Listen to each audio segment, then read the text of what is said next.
Right, we are back with the PLP learning program, Foundational Mathematics, and Module 1.2, which entails the multiplying of integers. So multiplication, as we know, is repeated addition. So if we have, for example, a problem such as 3 times 2, which is equal to 6, this means that either 3 is 2 times, added 2 times, or 2 must be added 3 times. So if we say it is 3 that must be added 2 times, it's 3 plus 3 gives me an answer of 6. Or if we say it's 2 that must be added 3 times, it's 2 plus 2 plus 2 gives me an answer of 6. How do we find this on a number line? Again, on a number line, we want to do 3 multiplied by 2. It's going to be a little bit different from adding and subtracting.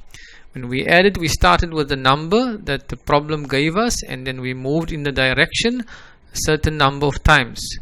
By multiplication, we must start at 0 at the reference point. So we will start at 0, and then we will now try to hop this number of times. So it's here hopping 3 times, right? And 3 times and in 2 spaces that we must start from 0, hop 3 spaces and 2 times. So that would mean we start at 0, and there we hopping 3 spaces, means 1, 2, 3. But how many times? 2 times. So we're going to repeat that, hopping 3 spaces, 1, 2, 3. The second time, so that's 1, 2 and 3 spaces, and we'll end up at 6, which is the answer for that multiplication. Or we can say we are going to start at 0, hop only 2 times but 3 spaces, right? That means we're going to say start at 2 spaces rather. We're going to hop 1, 2 spaces but 3 times. So that's 2 spaces, 1 hop, another 2 spaces, 2 hop 2, and another 2 spaces, hop 3. So it's 2 spaces hopping 3 times, which also gives me the same answer. So you've got a choice: either you're going to use this number of to hop and this number for the space, or you're going to use that number for the space and that number for the hop. Either way, you can use a number line to get to your answer in multiplication. Let's just repeat that now and try to find the pattern. When we said 3 multiplied by 2, according to the number line, we start at 0. We're hopping 2 spaces or 3 spaces. In this case, we chose 3 spaces. Hopping 3 spaces, 1, 2, 3. And how many times? 2 times. We ended up at an answer of positive 6. When we repeat that same question, but now we put a negative 2 or a minus 2, 3 multiplied by negative 2 means we will start at 0 once again, hop 2 spaces but in the left direction because it's a minus 2. So 3 spaces, 1, 2, 3. How many times? 2 times.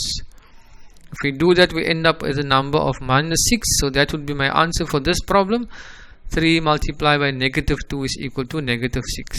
If you've got a negative 3 now, multiplied by a positive 2, it's going to mean again we can start by 0, hop 2 spaces, which is 1, 2, and 3 times in the left direction because of this negative.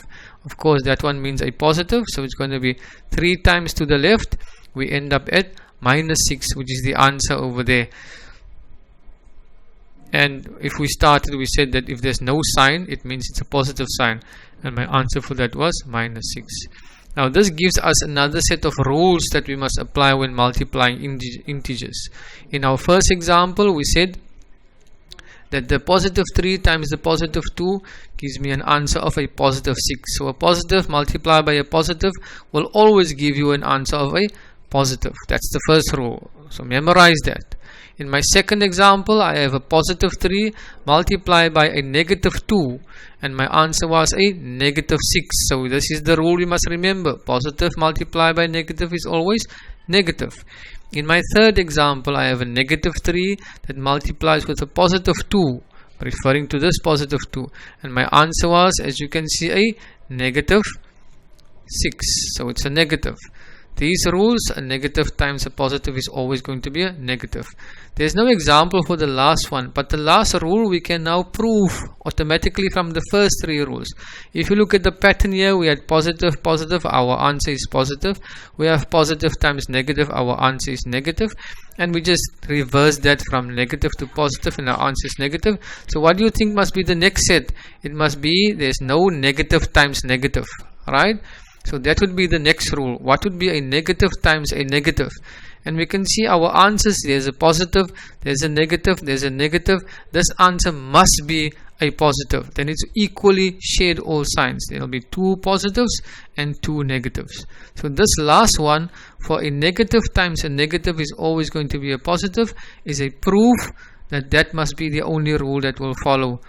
And this is something you have to be able to prove. So we call this a proof of the last rule of multiplication. Remember now, once again, practice, practice, practice. As we said, practice makes perfect. There you've got your classwork.